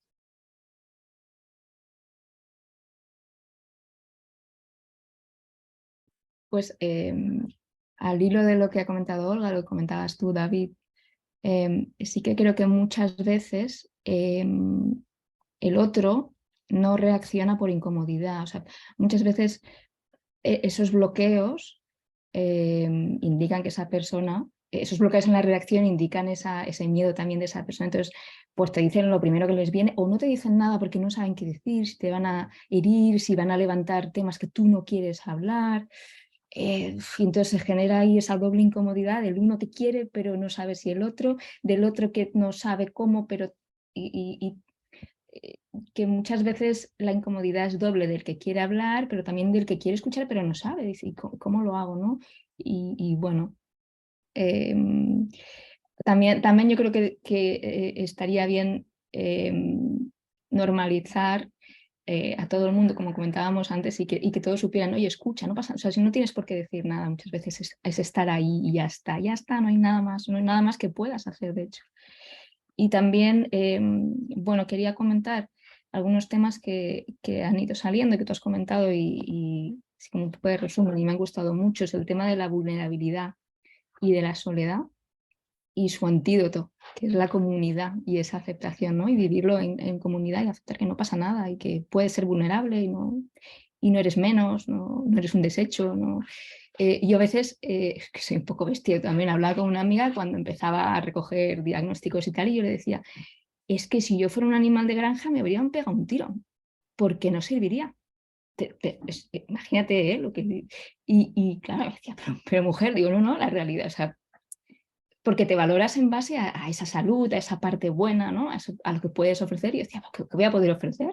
Si cada vez te vas enferma, ¿no? Entonces, te lo planteas ya como el todo o nada. Y en segundo punto, me ha gustado mucho esta visión almodovariana. Almodóvar ha hecho mucho por esta integración de la muerte. Mira, la madre de Almodóvar en reflejarlo, la madre de Almodóvar.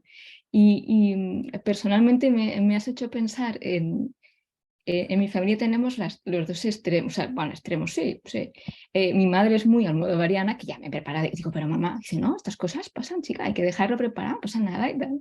Y es la parte de la familia del beso en la frente, del beso frío en la frente, entonces ya como parte del duelo también, de velar en casa, etcétera, etcétera. Luego hay otra parte de, no quiero saber, no quiero hablar, esto cuando pase ya pasará, ya sabremos, no sé, ya veremos cómo sale y tal. Y entonces... muchas veces, cuando en mi experiencia al menos, cuando me he encontrado con, por ejemplo, una enfermedad, que estamos hablando de esto, cuando te encuentras con alguien así que no quieres saber, muchas veces vives un duelo doble, porque vivo mi duelo y su duelo, porque él está viviendo un duelo por el duelo que claro, que yo no voy a ser, ¿no? Y ostras, es una carga que dices, bueno, oye, compartámosla, ¿eh? Compartámosla como sea, como podamos. Después, sí que me ha gustado mucho también esa mención a la espiritualidad, al final acaba saliendo, o sea, puede ser filosófica, religiosa, la que sea, pero vivencial, sobre todo vivencial. Y yo me acuerdo muchas veces cuando, hace muchos años, en un entorno similar, pero más religioso, entonces nos explicaban que la gente que no tenía fe religiosa, a veces decía, ojalá la tuviera. Ojalá pudiera agarrarme a eso porque es mucho más, bueno, más llevadero, más fácil y ellos mismos lo reconocían. Y ya me quedo con una frase que has dicho muy, muy bonita, muy inspiradora, que has dicho, el miedo siempre está ahí, nos acompaña, pero que no nos paralice, o sea, que tú puedas convivir con ese miedo y que no sea el que te agarrote y digas, pues es que no voy a vivir, porque claro, con este miedo encima, la espada de Damocles, ¿no? ¿Sabes? Y que puede pasar pues en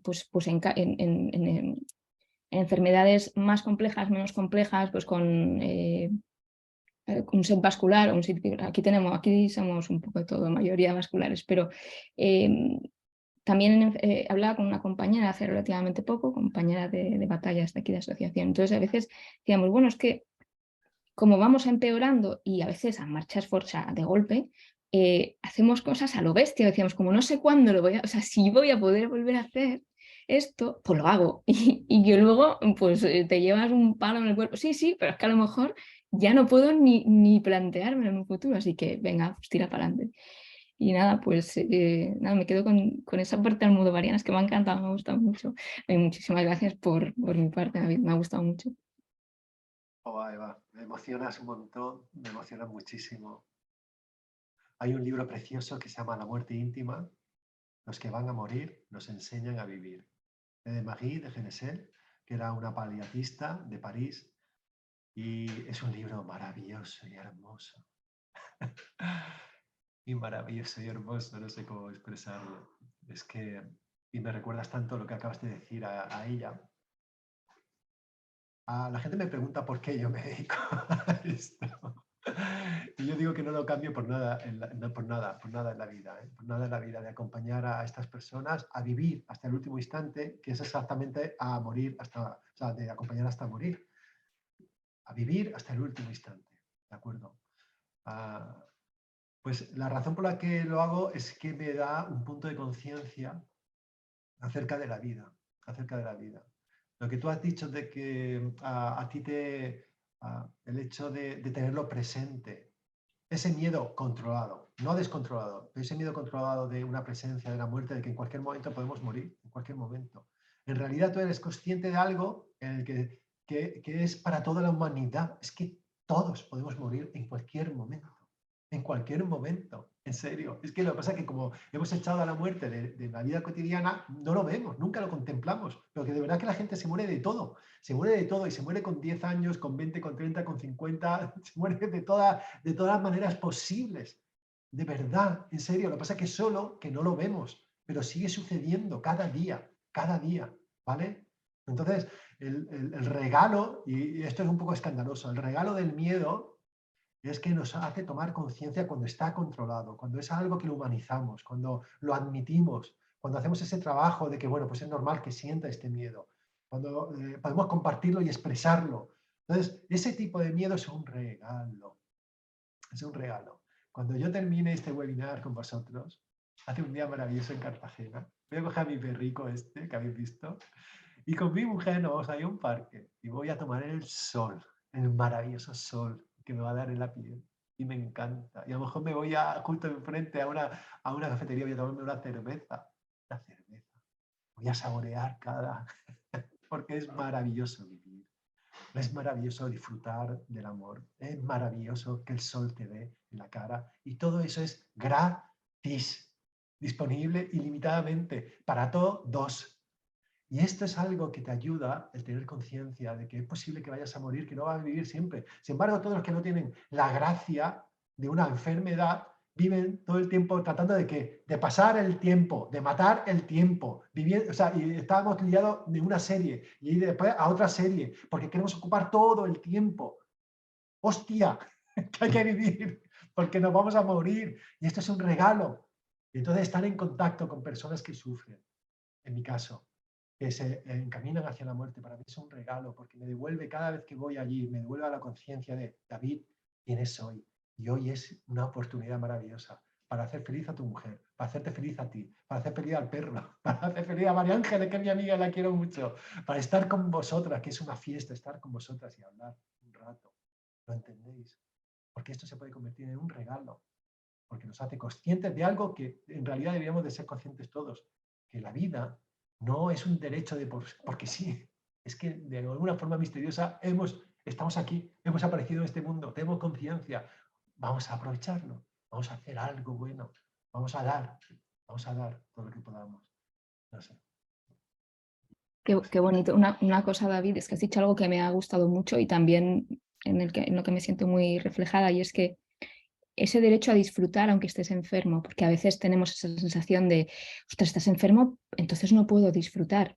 En mi caso, en mi camino, para mí fue muy importante encontrar a otras personas enfermas que decían, no, bueno, pero podemos tener esos momentos de salir, es que lo acabas de decir perfectamente, no voy a añadir nada, pero creo que evidencialmente para mí fue algo muy, muy revelador y muy, muy importante, o sea, algo me ha gustado mucho. Sobre todo porque el foco ya no es tanto en las cosas que me pierdo o que no puedo vivir porque la enfermedad me va limitando, sino en aquellas que sí que puedo disfrutar ahora. A veces el duelo, y además está bien, hacer el duelo por todas las cosas que perdemos, está bien, y tenemos que concedernos ese tiempo y llorarlas. Las cosas se pasan llorándolas, ¿vale? El duelo es, ¿cómo se pasa el dolor? Doliéndose, ¿vale? Doliéndose. Cuidado, Olga, no estoy hablando del dolor físico, ¿vale? No. Estoy hablando del dolor, este sufrimiento interno.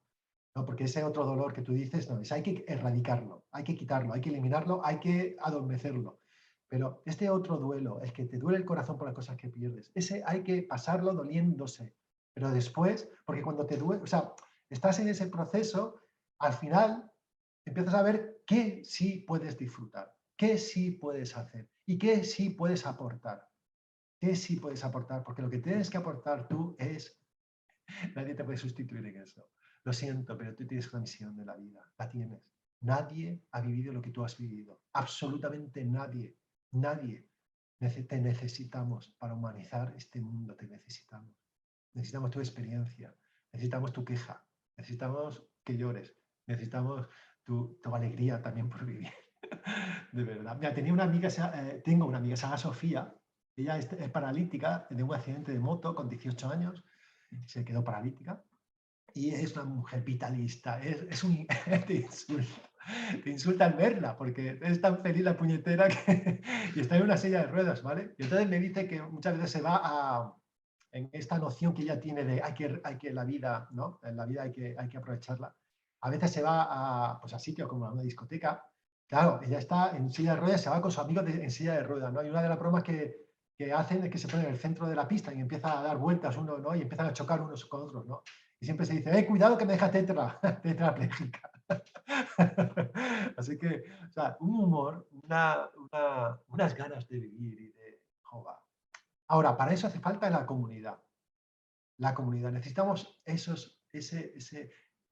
que tenemos delante, esos amigos con los que podemos confiarnos y compartirlo. De verdad, es que es tan importante. Tú sola no vas a poder afrontarlo. Lo siento, no puedes. No puedes afrontarlo tú sola. Necesitas a personas. Si algo nos podemos quedar esta mañana, de verdad, necesitamos esas personas, nuestros ángeles, que no son ángeles con alas, son más importantes que eso. Son los amigos, ¿no? o aquellos que nos escuchan, que nos dan espacio, por favor. Es que con ellos sí que vamos a poder con todo, incluso cuando muramos. Sí.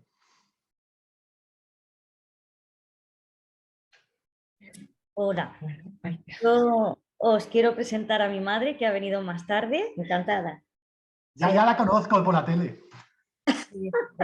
Ya me conoce, pues entonces ya sabe algo, ya sabe la historia. Bueno, yo con respecto al miedo a morir, con respecto a la vida, yo lo que voy a decir es que nosotros estamos muy acostumbrados al vivir el día a día. El día a día. Nosotros vivimos muy bien el día a día, no pensamos en mañana. Cuando sí lo pensamos es cuando entonces nos da el bajón anímico, ¿no? Pero yo muchas veces me acuerdo porque cuando vamos así con los amigos y tal, ¿no? Ya tenemos una edad, ya empiezan a pensar en la jubilación. Y hay un amigo que se pensó, qué ganas tengo de que llegue el día que me jubile y tal. Y yo, no corras, siempre le digo, no corras, que no hace falta. Digo, no estamos a gusto ahora mismo, estamos en una terraza tomando algo con el solecito, como tú dices. Digo, disfruta este momento. Digo, qué gana y qué manía de correr. Pues si cuanto más corre y más pase el tiempo, menos tiempo nos va a quedar. Entonces vamos a pensar ahora, vamos a disfrutar el momento. Es verdad que también hay muchos bajones anímicos, pero sobre todo cuando caes, cuando caes mala, en un momento dado que te enfermas otra vez para el hospital, otra vez, ay Dios mío, ¿qué está pasando? ¿No? Si no, realmente no tienes que pensarlo día a día porque si no, entonces nos volveríamos locos. Yo por suerte puedo hablar con mi madre muchísimo, ella conmigo hablamos mucho. Nos apoyamos una a otra. Y nos dejamos en cargo. Yo me acuerdo que mi madre porque mi padre murió cuando yo tenía 9 años, mi hermano 8, ella tenía 31 años, entonces la muerte pues la tenemos desde bien jovencitos, ¿no? Entonces mi madre lo único que pedía era, por favor, que llegue a que mis niños tengan los 18 años. Para que se pudieran defender solos y no dependieran de mí, porque claro, no quedaba nadie. Entonces, a ver, yo decía esto, por algo se me ha ido. Espérate. Bueno, si se te ha ido, se me ha ido, perdona. Bueno, mira, lo que pasa aquí es lo siguiente, nosotras de tanto que hemos pasado, ahora si yo la veo hundida a ella, le doy un abrazo y mamá, concéntrate, mamá, que va a llegar el día, mentalízate. Y yo digo, deja eso olvidado, vamos a vivir el día de hoy, porque el día de hoy yo cuando me levanto por la mañana, levanto mis persianas, yo vivo abajo y ella vive aquí arriba, y entonces yo subo arriba, la veo que está bien, a vivir el día lo mejor posible. Pero esto me ha pasado con los años, con muchos golpes, muchos hospitales, muchas operaciones, una muerte de un hijo de 24 años, una muerte de un marido con 36, y después, pues, ella, que tiene esta enfermedad grave. Entonces, hemos sufrido mucho, pero también hemos aprendido a valorar la vida, a valorar las cosas. Hay quien lo tiene todo y no es feliz. Entonces nosotros con lo poco que tenemos somos felices. Yo me reúno con mis amigos. Yo no sé si es bueno o malo de contar mis cosas. Cuando he trabajado, no trabajaba, yo contaba porque mi hijo, porque era así, nos reímos, o ella y yo, o yo cuando estoy contando algo, cuento, ¿te acuerdas cuando te hacía esto? ¿Te acuerdas cuando se peleaban por los tejanos? Venía él de la calle y iba corriendo a la habitación, está la Ani, buscaba. Llegaba ella, está el Tani, buscando. Siempre intentamos recordar lo bueno. A veces lloramos, a veces reímos de las cosas que ellos hacían. ¿Te acuerdas cuando el papá esto? Son muchos golpes. Entonces ahora, en este momento, ya valoramos mucho más las cosas. Y a la muerte, pues cuando llegue, llegó. Vamos a disfrutar el día de hoy. Y es que hemos aprendido eso. Y ya está. Y lo que yo quería decir antes, Así que te olvidó. que ya desde pequeños pues tenemos eso, el tema de la muerte, ¿no? Y mi madre, pues como su marido murió joven, pues siempre nos hacía encargos, ¿no? Encargos por si no estoy, por si no estoy, por si no estoy. Ella, a nosotros. Y ahora nosotros, o yo en este caso, también se lo hago a ella, ¿no? Así que es, bueno, la vida te enseña, vas aprendiendo y ya está. Y vas viviendo el día a día y nada más. Y aceptar las cosas como vienen y ya está. Ay, yo. Otra conferenciante, otra. La próxima también. Oye, Ana, ¿cómo se llama tu madre? Dolores. Dolores, ¿dices que tienes poco? ¿Has dicho que tienes poco? Que te tienes poco. Dice que hay gente, Antes, hay gente que tiene menos, sí, como tú en este sí. caso. Tú lo tienes todo. Tú lo tienes todo. Todo. Todo con mayúscula. Todo que no se puede comprar. Eso que tú dices que tienen de todo, te aseguro yo que no tienen de casi nada. Los pobres. Los pobres. Madre mía, cuánta admiración me despiertas, en serio. ¿Eh? ¿Ves? María Ángeles, ella sí tiene autoridad para dar este webinar. No yo. Es cierto. ¿Sabes qué me hace gracia una cosa que ha dicho Ana? Que nosotros en mi casa, desde que apareció el regalo, somos del Atlético de Madrid. Antes éramos por lo del Cholo Simeone que dice partido a partido, pues nosotros igual, día a día, partido a partido. Bueno, pues si hoy es un buen día, pues se recibe con alegría, que también nos ha costado mucho trabajo, ¿eh? El no tener esa espada de Damocles de la que hablaba también Eva encima. Bueno, pues si estamos bien y podemos irnos a la calle y que nos dé el sol, estupendo. Que no, pues toca quedarse. Entonces, bueno, pues ese partido a partido, lo hemos interiorizado, o ese día a día. A veces, Ana, en nuestro caso, y Dolores, es minuto a minuto, porque hace 5 minutos estábamos fatal y ahora, pues bueno, estamos mantenidos, ¿sabes? Que viven siempre en esa incertidumbre. Pero bueno, es muy difícil vivir en la incertidumbre, ¿eh? Es lo que más pesa. Pero al final uno hasta se acostumbra, ¿eh? Y hay una cosa que David ha dicho eso de que hacían años estos calvos, y yo digo que como esa que no hay mal que de 100 años dure ni cuerpo que lo resista. En fin. Bueno, chicos, pues me encantaría que pudiéramos seguir hablando, pero creo que 12:20, habíamos dicho hasta las 12, hemos dado ahí unos 20 minutillos de margen. Muy agradecida a todas y a ti también, a todas y a todos. Y nada, David, pues que muchas gracias por haber compartido experiencias, emociones, sentimientos sabiduría, porque al final esto también es sabiduría con nosotras, y invitarte, dejarte las puertas abiertas para que cada vez que quieras venir a compartir con nosotros, pues las tienes abiertas. Es vuestro, completamente vuestro. Y bueno, la verdad es que muchas gracias también porque ha sido una conversación muy fluida, ¿eh? A veces, bueno, yo cabía dentro de la posibilidad, esto lo hablábamos David y yo antes de esta historia, digo, si a los 15 minutos hemos visto que nadie habla, pues cortamos, decimos hasta luego y nada, y damos las gracias. Pero no ha habido esa opción y nada, también me siento pues muy agradecida de que hayáis tenido ese compromiso de participar. Yo muchas gracias por invitarme. Y yo quería decir una cosa sobre que hablaban de el apoyo y los abrazos. Y aunque solamente no te diga palabra y te dé un abrazo cuando lo necesitas, o tú daslo a otra persona, que eso es muy importante en el ser humano, mucho. Gracias. Gracias a todas, de verdad, me encanta haber estado este tiempo con vosotras. Jova. Lo que pasa es que me senté, le decía a María Ángeles justo antes de empezar, ¿eh? Y es que me siento un poco, bueno, siempre uno se siente un poco nervioso, ¿no? Al empezar, pero con personas como vosotras, con vuestro historial, vuestra circunstancia, vuestra enfermedad, pues tenía miedo.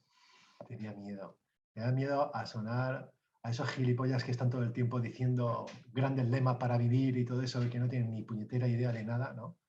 Pues tenía miedo de eso, de decir tonterías nada más, ¿no? Con personas tan importantes, ¿no? Que sabéis muy, muy, muy claro, ¿no?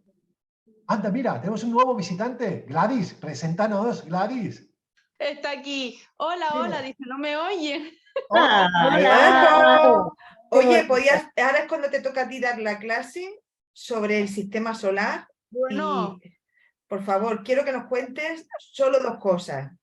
Mira, escucha a María Ángeles, Te digo, Marco, que quiero que nos cuentes ahora. Anda, mira, tenemos otra invitada más ahí abajo, pero bueno, esto va para Marco. Marco, necesito que nos cuentes a todas 2 cosas sobre el sistema solar y los planetas.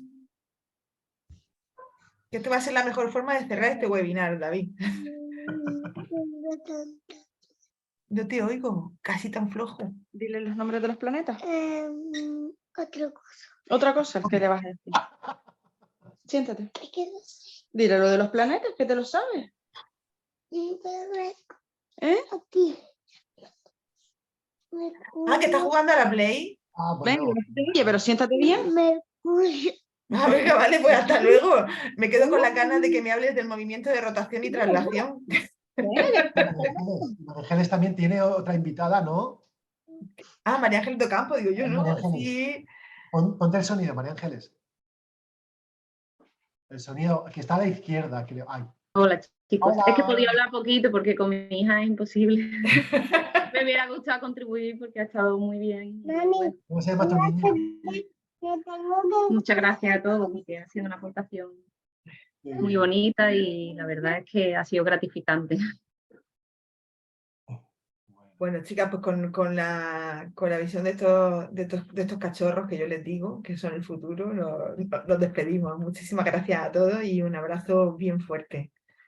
Hasta el próximo. Os recordamos que el próximo webinar será, espera un segundo que lo miro rápido, el día 4, me parece 4 de marzo. 4 de marzo, pues a las 10. A las 10. A las 10. A las 10.